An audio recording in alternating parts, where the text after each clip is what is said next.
When you look at the way it really works, the presidents, prime ministers and heads of NATO, etc., are nowhere near the top of this global pyramid. They're some way down. And they are appointed and manipulated into power by those above them that control the banking system, the media, etc., or those that operate in the shadows that I talked about earlier, who, no matter who's in power, what party or what name, the same shadow people are orchestrating events. This country is owned by 800 or 900 people who run everything, do everything, control everything. They have this guy, Clinton gets in, fine, we can deal with him. Kerry gets in, fine, we can deal with him. It's just in the wind, it's a little reed like this. It's all one big ownership class, and they... If you take the two-party systems and you lean them up against each other, this is basically the arch. Their force going together keeps them together and makes it become a very strong, stable platform on which they can build their hierarchical New World Order system. Okay? So the current two-party system has been dominated and bought up and controlled by the elite that sits atop it. People talk to me about, the issue of Republican versus Democrat, as if they don't get it. And I say, look, here's the way you get it. It's organized crime. All you do is you call the Republicans the Genoveses, and you call the Democrats the Gambinos. The people at the top, they treat it like a crap game, like it's their crap game, like they're making lots of money. Occasionally somebody at the table shoots each other, but the moment anything threatens their crap game, they all unite to protect it. They're both controlled by the same financial, economic, corporate interest.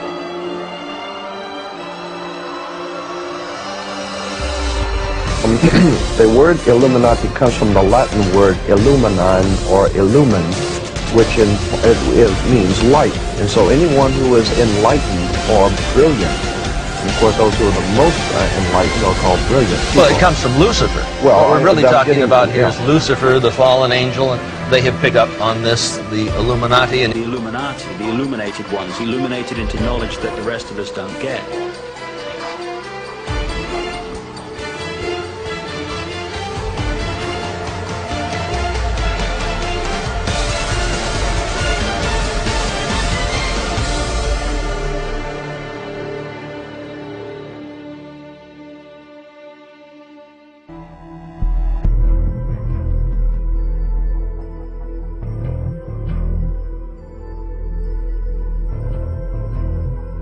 A cult when 36 of the 50 signers of the Declaration of Independence, all of the generals in Washington's army, and everyone who participated in the Revolutionary War were basically Freemasons. And if you look at how the foundation of the country was put together, it's on Masonic principles. 14 U.S. presidents, including George Washington, are known to be 33rd degree Masons.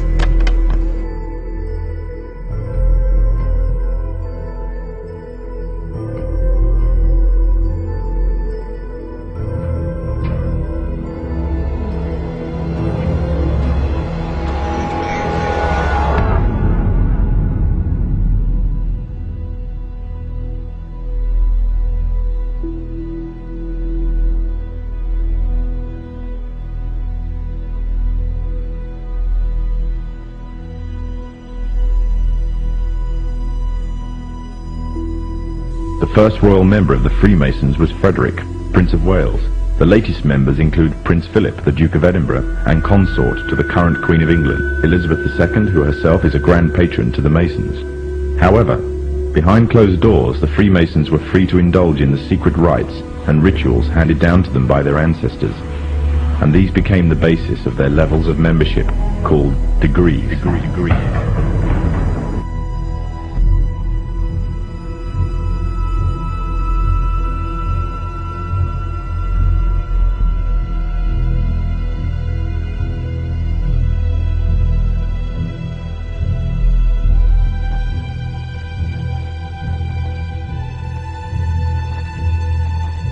Among the former Bonesmen are three presidents: William Howard Taft, George Bush, George W. Bush, numerous senators and ambassadors, industrialists like William Whitney, CIA agents, State Department officials, and the publishing magnate Henry Luce.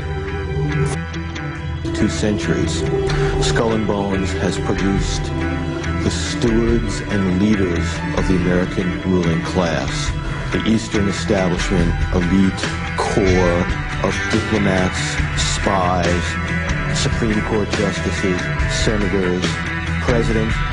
You were both in Skull and Bones, the secret society. It's so secret we can't talk about it. You both were members of Skull and Bones, a secret society of Yale. What does that tell us? Not much, because it's a secret.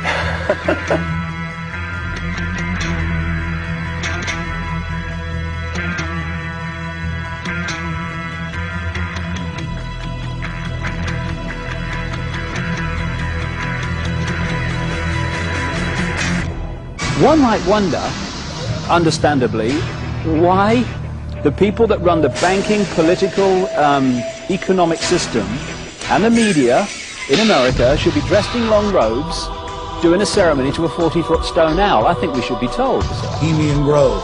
There are many prominent foreigners like German Chancellor Helmut Schmidt, Ronald Reagan, Richard Nixon are pictured here in 1957 at the Bohemian Grove. Both men wrote about the organization in their public memoirs. Schwarzenegger is a reported visitor to the Bohemian Grove, as well as former President Jimmy Carter. While in New York, we ran into the Karl Rove of 4 administrations. David Gurdon, top presidential advisor. Ford, Reagan, George Herbert Walker Bush, and Bill Clinton. We couldn't believe our luck. It just so happens that David Gurdon is also a prominent member of the Bohemian Grove, the offshoot of Skull and Bones. This insider of insiders, a staple of the White House for 22 years, got very upset when we brought up Bohemian Grove to him. He didn't deny its existence. He didn't deny that he was a member. He didn't deny the rituals. He just became angry and didn't act very gentlemanly. Have you been there for the ceremony with the cremation of care? Frankly, I don't think that's something I need to talk to you about. Gentlemen, anything to do. But what about the ritual? Is the ritual gentlemanly?